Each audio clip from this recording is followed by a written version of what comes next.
The teenage brain on dopamine, why risky behavior feels so exciting. A father once sat across from me frustrated. He said, "Ma, I have told him 100 times, don't follow bad friends, don't try nonsense, focus on your future. Why is it hard for him to listen?"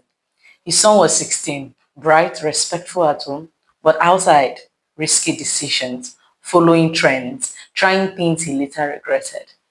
The father concluded, "He's just stubborn." But here is what I asked him. What if it is not stubbornness? What if it is biology? Because many African parents were raised to believe discipline fixes behavior, fear prevents mistake, strictness creates maturity. But what if the teenage brain is wired differently than we think? Today, I want to explain something that may change the way you see a teenager forever. Before we go forward, I would like to remind us to click the subscription button for those who are yet to subscribe. Like this video, drop a comment, and then also share with a parent, caregiver, educator, or even a child who might need this video. What is dopamine really? Now, let's simplify it. Dopamine is not the pleasure chemical, like most people say. It is the motivational chemical.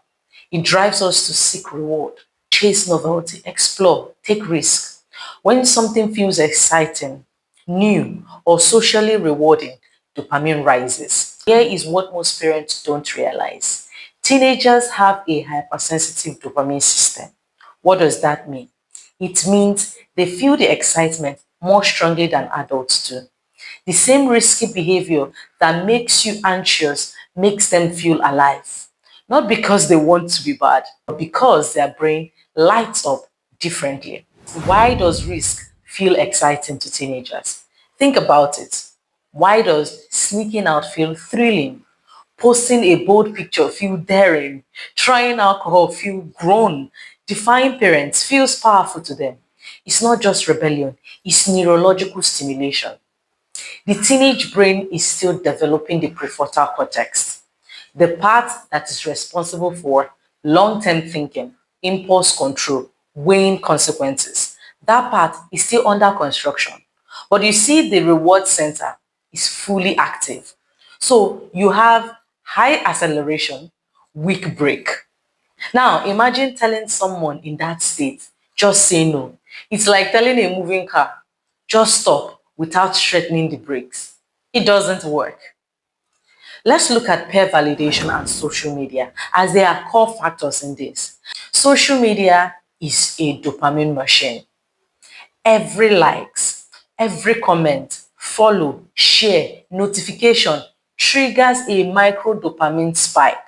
Teenagers are especially vulnerable because belonging matters deeply at this stage. Peer approval feels like survival. If friends dare them, dopamine rises. If a risk video goes viral, dopamine rises. If attention increases, dopamine rises. And here is the dangerous part. The brain starts associating risk with reward. So even if punishment follows later, the initial high is powerful. This is why some teens repeat behavior they know is wrong. The memory of excitement overrides the memory of consequence. Story time. Here is my first story. It is about a girl, a footballer. She was 16. Brilliant football player, disciplined, focused on training. Coaches admired her. Her teachers respected her. But it was different outside of her game and online. She posted pictures, sleeveless tops, short outfits, angle designed for attention. The friends she followed were also questionable. Her parents were worried. Her coaches complained. People started talking. Is this how a focused athlete behave? Does she not have home training? What kind of image is she building? Even her father threatened to stop her from playing. When she came to speak with me, she was calm, not defensive, not ashamed, just curious. She asked me quietly, she was like, "Ma, is it bad to post pictures with sleeveless and short clothes?" Notice that question. Not, "I want to be irresponsible," but is it bad? So I didn't shout, I didn't moralize. I asked her one question. Would you like a prominent business club director, someone who could sponsor your football career, to see that picture? She paused. Her confidence shifted. She said no. And I said gently, you have your answer. Silence followed. Now let's pause. Why did that work? Why did that question work? Because her brain was not thinking long term. It was thinking short term reward, attention, validation, excitement, dopamine. When she posts, likes increase. When likes increase, dopamine rises. And dopamine does not whisper, it shouts. It says, do it again. That doesn't mean she is immoral. It means her reward system is louder than her foresight. Now, let me explain further. At 16, the reward center of the brain is highly active, but the prefrontal cortex, the future planning center, is still developing.